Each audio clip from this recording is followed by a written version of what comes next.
Statement number جو 4 ہے نا، وہ ہے کہ عالم دین درس دیتے ہوئے ایسے الفاظ زبان سے نکل آئیں جو وہ نکالنا تو نہیں چاہتا، لیکن زبان لڑکھڑا گئی، سلیپ آف ٹانگ ہو گئی اور ایسے الفاظ نکل آئے جو گستاخانہ تھے، تو اس کے لیے کیا شرعی حکم ہے؟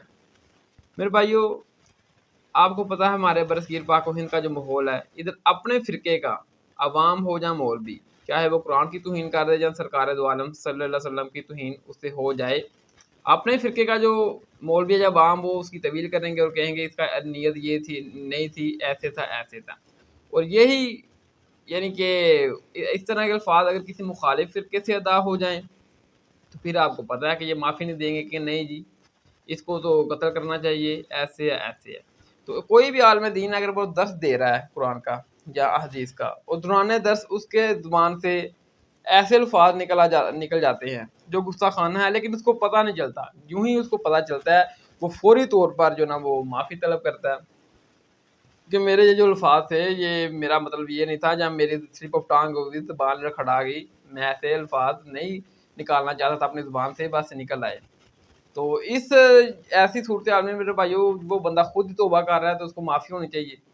تو ایسی صورتحال میں بھی جو اگر وہ بندہ بریلویوں کے جو مقاتل فکر سے تعلق رکھتا ہے تو بریلوی علماء اور عوام تو کہیں کہ ٹھیک ہے اس بندے نے معافی طلب کر لیا، اس کا ارادہ بھی ایسا نہیں تھا، بس زبان سے لڑکھڑا گئی، سلیپ آف ٹانگ ہوگی، تو لہٰذا اس کے لیے معافی ہونی چاہیے. لیکن جو اہل حدیث دیوبند اور شیعہ ہیں وہ کہیں گے نہیں، اب کیونکہ یہ ہمارے فرقے کا نہیں ہے تو لہٰذا اس کو تو قتل کرنا چاہیے. اس طرح تو کال کو بھی اور بھی اس طرح کی گستاخی کرے گا اور کہے گا میری زبان لڑکھڑا گئی، سلیپ آف ٹانگ ہوگی، لہٰذا اس کو قتل کرنا چاہیے. اور لوگ عام سادہ لوگ عوام ان کو باریں گے، ان کے جذبات کو، ایمان کے جذبات کو باریں گے اور اس بیچارے کو قتل کروا ڈالیں گے.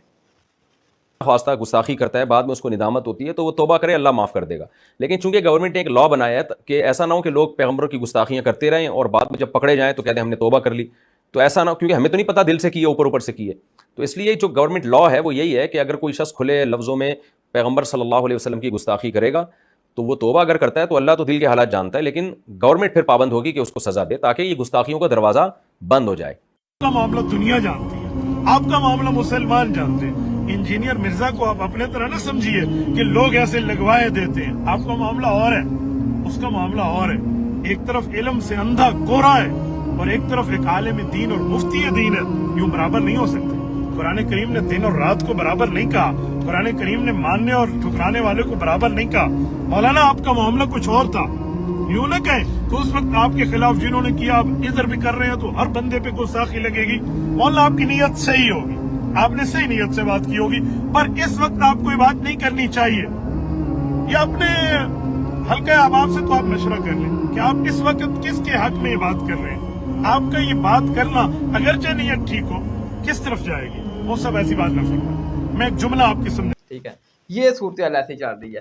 تو اگر کوئی بندہ اس طرح کوئی درس دے رہا ہے یا قرآن کا ہے یا نبی صلی اللہ علیہ وسلم کی شان کی سیرت کے بارے سے بیان کر رہا ہے، اس کی زبان سے ایسے الفاظ نکل آئے ہیں جو گستاخانہ ہے، اس کو پتہ چلتا ہے، وہ نکالنا نہیں چاہتا، سلپ آف ٹانگ ہوگی، وہ فوراً توبہ کرتا ہے.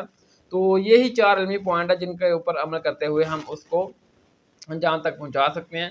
نمبر 1، وہ ویڈیو کلپ، وائس، SMS یا 4 گواہ پیش کیے جائیں گے جنہوں نے یہ الفاظ خود سنے، دیکھا اس کو، یا ویڈیو کلپ یا وائس SMS.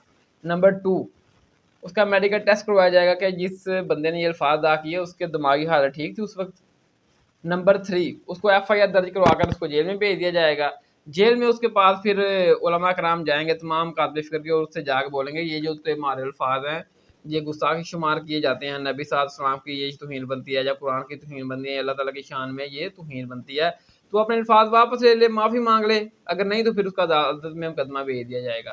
تو وہ میرے خیال ادھر ہی معافی مانگ لے گا، ٹھیک ہے، اس کی تو نیت ویسے نہیں تھی، اس نے پہلے ہی معافی مانگ لی. لیکن ظاہر ہے کہ اب مخالف فرقے کی امام اور علماء سے اپنی جان بچانے کے لیے تو اس نے قانون کے تحت اس کو لایا گیا، تو وہ ادھر ہی علماء کہے گا کہ میرا یہ مقصد نہیں تھا، بس میں الفاظ بیان کر رہا تھا تو میری زبان سے ایسے الفاظ گفتانگ ہوگی کہ نکل گئے جس میں جیسے یہ گستاخانہ تھے، تو میرا اپنا نیت یہ نہیں تھی. ٹھیک ہے، تو ادھر اس کا معاملہ ادھر ہی کلیئر ہو جائے گا.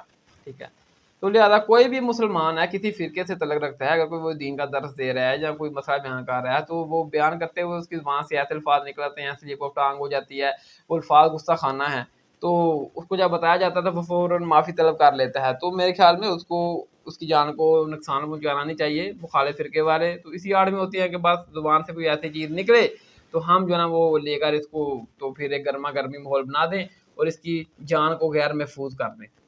ٹھیک ہے، تو بہرحال ایک مسلمان کو دوسرے مسلمان کو تحفظ ہی فراہم کرنا چاہیے، نہ کہ اس کو جو اس کی سلپ آف ٹانگ ہے اس کو لے کر اس کی جان کو غیر محفوظ کر دینا چاہیے.